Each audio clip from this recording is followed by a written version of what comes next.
आणि पहिल्यांदाच आम्हाला थोडा उशीर झाला। एका महत्त्वाच्या पाहणी दौऱ्यामध्ये मी आणि आमदार निरंजन डावखरे होतो आणि त्याच्यामध्ये अनेक गोष्टी ज्या आहेत ते बाहेर येत होत्या, त्याच्यामुळे वेळ गेला। आज या पत्रकार परिषदेला माझे सहकारी आमदार निरंजन डावखरे, आपल्या कोकण विकास प्रतिष्ठानचे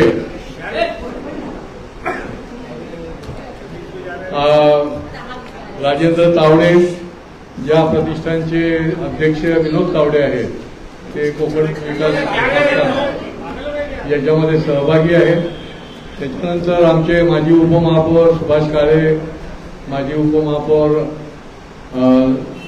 अशोक भोईर, नगरसेवक भरत चव्हाण, नगरसेवक आणि हाऊसिंग फेडरेशनचे चेअरमन सीताराम राणे, कैलाश म्हात्रे, ओंकार चव्हाण, सगळे, आणि मागे उपस्थित असलेले आमच्या संस्कारचे विष्णू रानडे, संतोष साळुंखे, सर्व माझे सहकारी।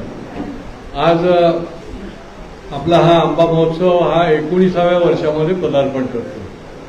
गेली 18 वर्ष कोकणातल्या आंबा उत्पादक शेतकऱ्याला प्रोत्साहन देण्यासाठी, त्याला या ठिकाणी चांगला भाव देण्यासाठी आणि ग्राहकांना उत्कृष्ट दर्जेदार असा सेंद्रिय पद्धतीचा आंबा उपलब्ध होण्यासाठी आपण हा आंबा महोत्सव घेतो। या आंबा महोत्सवाच्या निमित्ताने दरवर्षीप्रमाणे अनेक संकट जी आहेत ती आंबा उत्पादक शेतकऱ्याला आली आहेत। आपल्याकडे मी जी एक नोट दिलेली आहे त्याच्यामध्ये सर्व माहिती आपण मी त्या ठिकाणी दिलेली आहे। एकूणच महाराष्ट्रामध्ये बळीराजा जो आहे तो संकटामध्ये आहे। गेल्या महिन्याभरापासून अवेळी पाऊस, गारा अशा निरनिराळ्या प्रकारच्या संकटामुळे विविध महाराष्ट्रातल्या विभागातला शेतकरी जसा संकटात आला तसाच कोकणामधला आंबा उत्पादक शेतकरी देखील संकटामध्ये आला। ढगाळ वातावरण, त्यामुळे मोहोर गळून जाणं, या ठिकाणी थ्रिप्सचा रोग, तुडतुडा कीटकाच्या प्रादुर्भावामुळे मागच्या वेळेला 20% हाती लागलं होतं आंब्याचं पीक, यावेळेला 15%च आंब्याचं पीक जे आहे ते हाती लागलं आणि त्याच्यामुळे तरी देखील धीर आणि धैर्य धरून हा आंबा उत्पादक शेतकरी मेहनतीने तरी देखील काम करतो आणि देशामध्ये आणि जगामध्ये आंबा उपलब्ध करून देतो। मी या आपल्या माध्यमातून ठाणेकरांना आणि सर्व परिसरातल्या नागरिकांना आवाहन करतो की अशा प्रकारे या आंबा उत्पादक शेतकऱ्याला आपल्याला ताकद द्यायला पाहिजे। एकत्रित त्या ठिकाणी 40 स्टॉल त्या ठिकाणी उपलब्ध होत आहेत। आपण नेहमीप्रमाणे 5 स्टॉल जे आहेत ते बचत गटांकरता ठेवतो आणि त्यांना मोफत पद्धतीने ते स्टॉल जे आहेत ते उपलब्ध होतात। इव्हन शेतकऱ्यांना देखील अतिशय सवलतीमध्ये आपण ते स्टॉल देतो।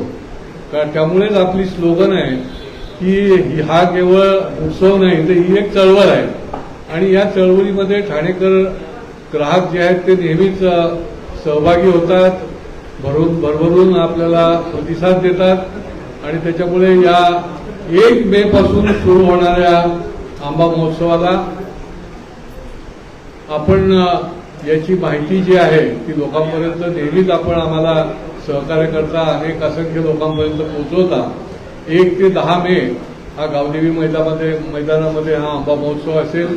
आंब्याच्या व्यतिरिक्त इतर देखील प्रॉडक्ट्स कोकणामधले त्या ठिकाणी ठेवले जातील आणि नेहमीच प्रमाणे जरी संकटात असला तरी आंबा उत्पादक शेतकरी त्या ठिकाणी येईल आणि ठाणेकरांची आणि आजूबाजूच्या, कारण ठाणे जिल्ह्यातली लोक येतात, त्यांची देखील दर्जेदार आंबा देऊन आणि वाजवी दराने आंबा देऊन सेवा करेल। धन्यवाद। काय प्रश्न नसेल ना? भाव आता 1 तारखेलाच कळेल, कारण की चढ उतार आहे खूप। भाव आंब्याला उत्पादन एवढं कमी आलेलं आहे तर मी आमच्या तावडेंना फोन करून विचारलं की अरे बाबा यावेळेला काय आपल्या शेतकऱ्यांची परिस्थिती आहे, किती येतील, काय येतील, परंतु ठाणा म्हटलं की ते आवर्जून येतात, कारण की ठाण्याला आणि ठाणेकरांनी भरभरून आपल्या या चळवळीला प्रतिसाद दिलेला आहे. त्याच्यामुळे सर्वात जास्त आंबा उत्पादकाला या ठाण्यामधलं निश्चितपणे भाव पण चांगला मिळतो आणि रक्कम पण चांगली मिळते आणि त्याच्यामुळे याही वेळेला ते या ठिकाणी येणार.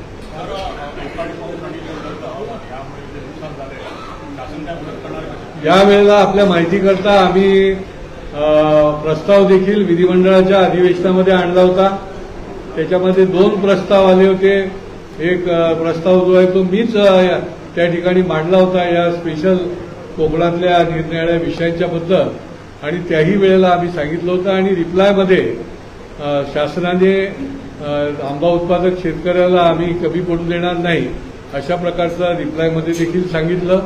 आणि शासन एकूणच केंद्र आणि राज्य शासन हे एकूणच सगळ्याच बळीराजाला संकटातून बाहेर काढण्याकरता त्यांच्या पाठीशी नेहमीच उभं राहत असते. आणि त्याच्यामुळे आंबा उत्पादक शेतकऱ्याचं नुकसान जे झालेलं आहे त्या नुकसान भरपाई देखील त्या ठिकाणी करण्याची भूमिका जी आहे ती शासनाने घेतलेली.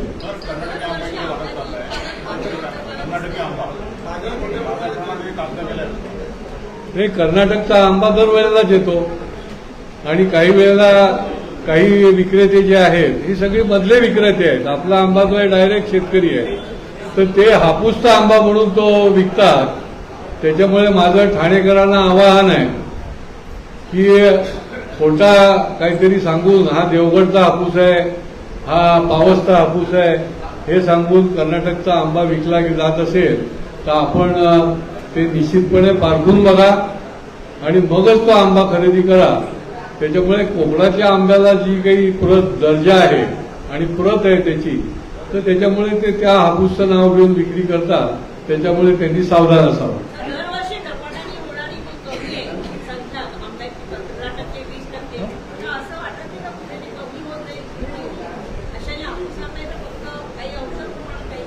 नाही, बघा की बदलत्या वातावरणामुळे आता पाऊस काही आता यायचं काही कारण नव्हतं. मार्चमध्ये, एप्रिलमध्ये एकूणच जगामध्येच हे सगळं बदलतं हवामान आहे. जिथे कडक उन्हाळा आहे तिथे पाऊस पडतोय, जिथे पाऊस आहे तिथे कडक उन्हाळा आहे.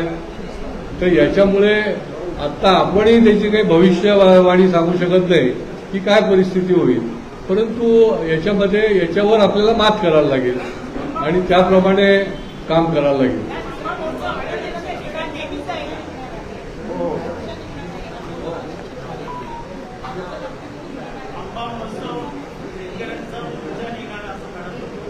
नाही, आंबा उत्पादक शेतकरी जे आहेत ते राजू शेट्टींच्या नेतृत्वाखाली मोर्चा काढणारे, त्यांच्या अनेक समस्या आहेत. शेवटी बघा, लोकशाहीमध्ये निरनिराळ्या समस्यांना आणि शेतकऱ्यांच्या समस्यांना निरनिराळ्या संघटना आणि ही मंडळी जी आहे ती वाचा फोडत असते आणि त्याच्यामुळे ते मोर्चा निघणार आहे. परंतु शासन जे आहे ते भरभक्कमपणे यांच्या पाठीशी निश्चितपणे आहे आणि शासनाने कधीही त्यांना अवेरलेलं नाही, पाठ दाखवलेली नाही. त्यांच्यावर जेवढी वेळोवेळी संकट येतील त्याच्यावर मात करण्यासाठी यथाशक्ती शासन त्यांना नेहमी मदत करत आलेलं आहे आणि याच्यामध्ये देखील निश्चितपणे अधिकची भर टाकून त्यांना निश्चितपणे मदत करेल.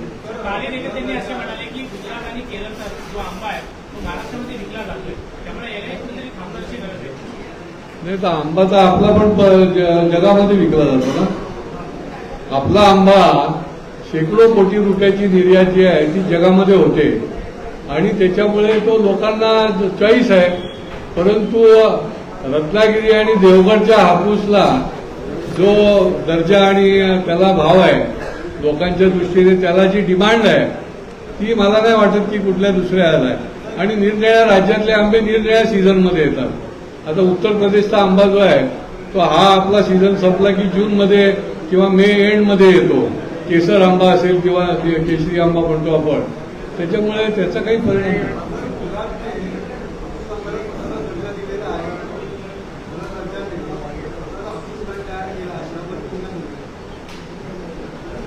काय केलंय?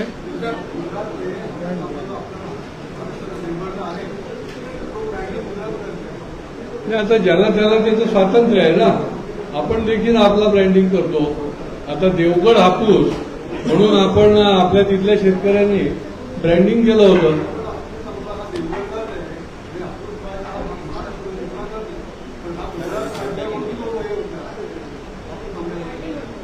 नाही, त्यांचं जिओ टॅगिंग असेल ना, जिओ टॅगिंग केलंय त्यांनी. आपल्या देवगड आंब्याला जिओ टॅगिंग आहे. त्याच्यामुळे असं काही आपल्याला राज्यामध्ये काही आपल्याला आंब्यामध्ये भांडणाचा विषय नाहीये. हा झाले, त्यांच्यात जाती धर्म नको आता. तो खावा खावा. आपण एसटी प्लॅनला व्हिजिट केली आहे. एसटी प्लॅनला आपण आज व्हिजिट केली आहे. काय नेमकं समोर आलेलं आहे? बरोबर. बघा, आंबा महोत्सवाची प्रेस कॉन्फरन्स आहे, परंतु आता ही बातमी मरता कामा नये आमच्या आंबा महोत्सवाची.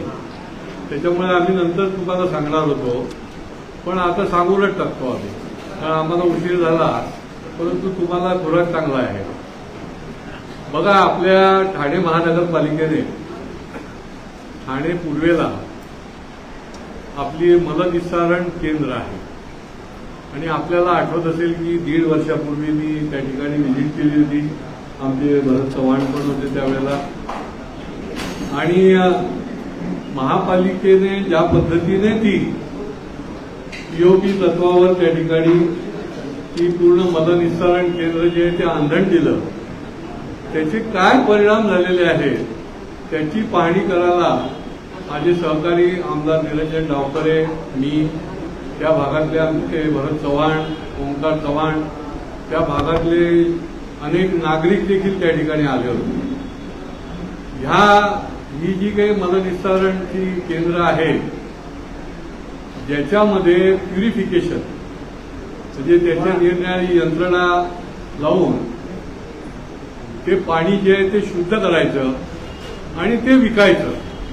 मग ते इंडस्ट्रीजला विकायचं, बागांसाठी उपयोगी करायचं, ते पुढे राहिलं कन्स्ट्रक्शनसाठी वापर करायचा किंवा गाड्या धुण्यासाठी वापर करायचा. असं सगळं सार्वजनिक आता MM मेट्रोचं काम चालतं, निरनिराळ्या ठिकाणी जी मोठी मोठी इन्फ्रास्ट्रक्चरची कामं आहेत, तर त्याच्या ठिकाणी त्याचा वापर होईल अशा प्रकारचं ही पाणी आहे. ते पिण्याच्या पाण्याकरता जरी त्या दर्जाचं पाणी निघालं तरी पिण्याचं पाणी म्हणून त्याचा काही आता वापर नाही.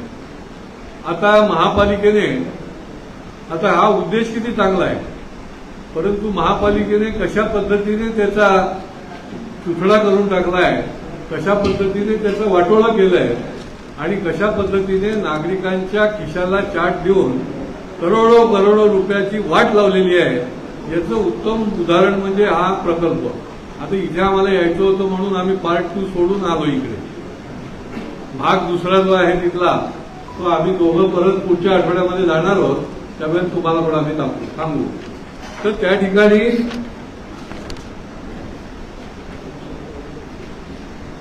काय दिलं,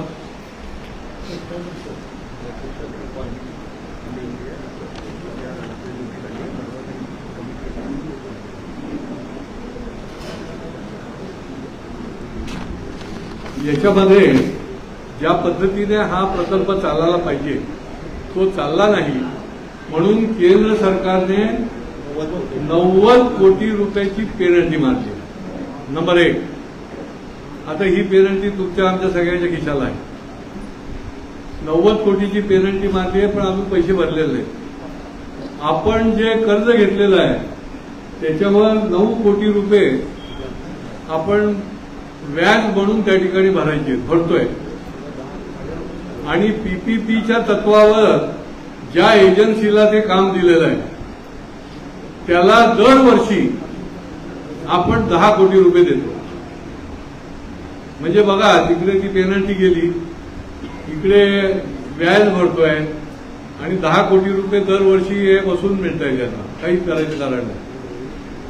आणि या माध्यमातून जो रेव्हेन्यू यायला पाहिजे, बघा कसं आहे की हे जनरेशन असतं.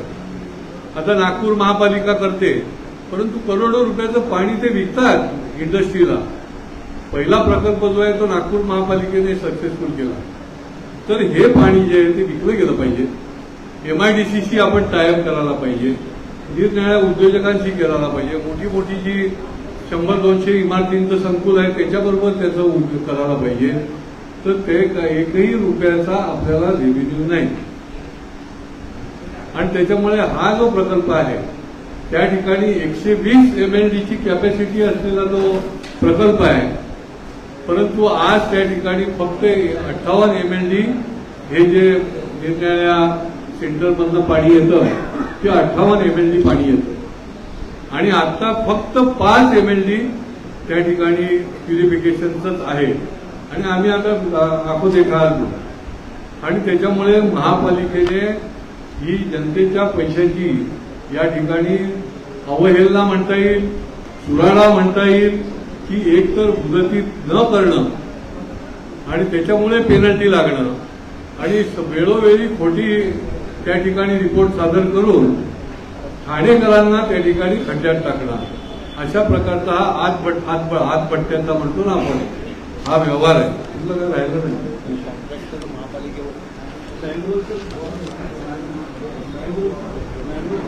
पाण्याचा आपल्या सगळ्यांना माहिती आहे की या उन्हाळ्यामध्ये मोठ्या प्रमाणात ठाणे महानगरपालिकेमध्ये प्रश्न हा सर्वच ठिकाणी उभा राहतो.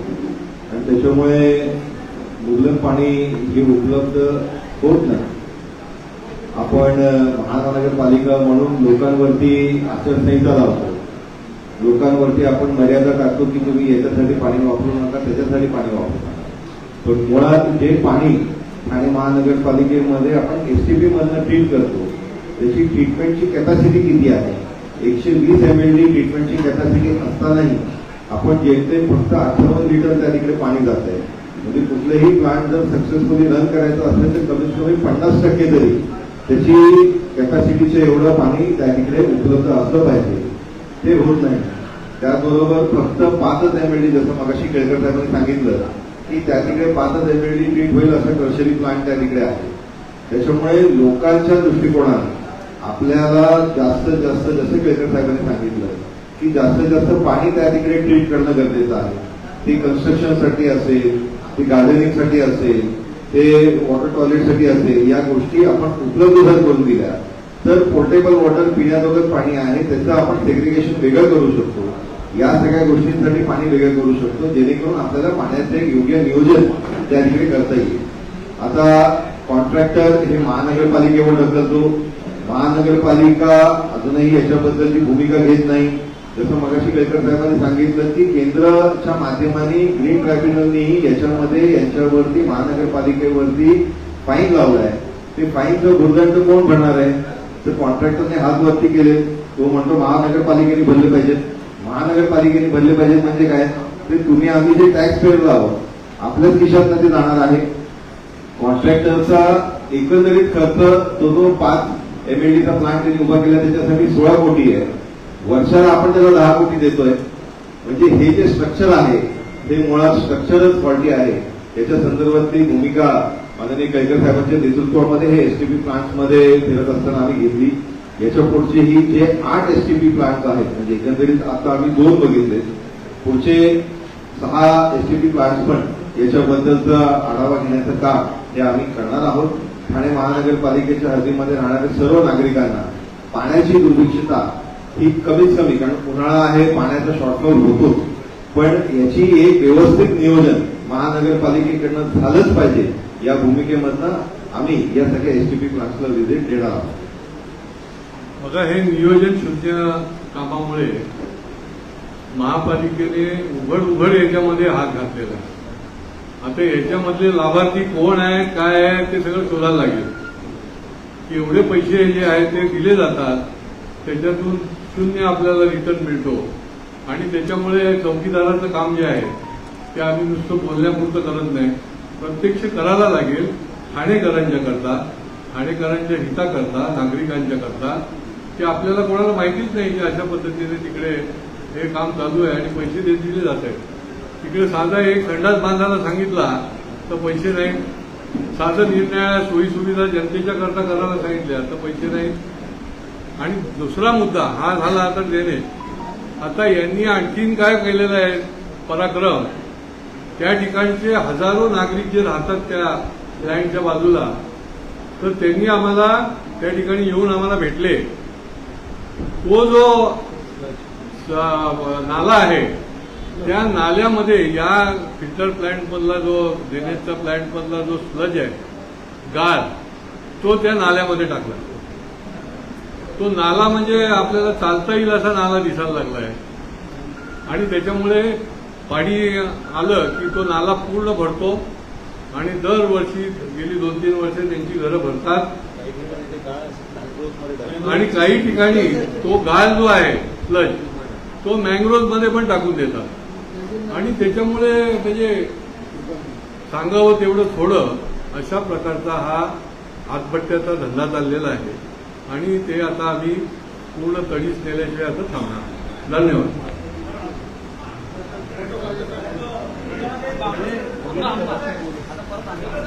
हो आता आंबा अरे हे राहू दे.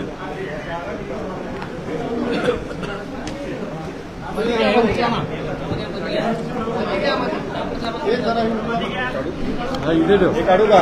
इथे मध्ये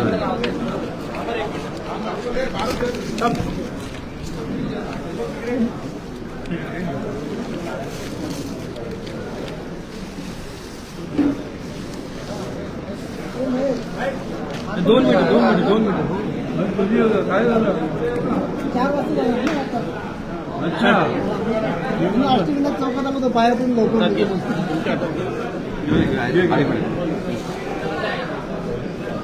आपण ठेवू तिथे पेंडा.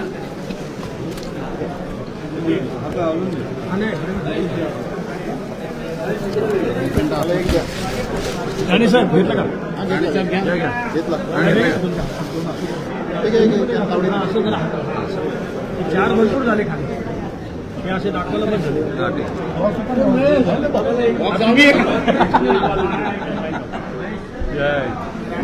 पुढे करा हात.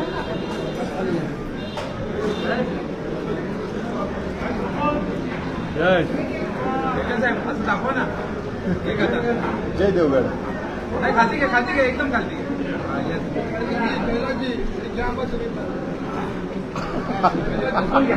माझ्या हातातले संपले.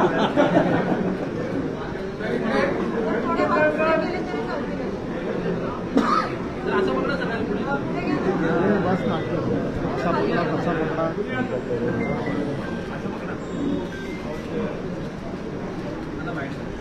साहेब आता खायला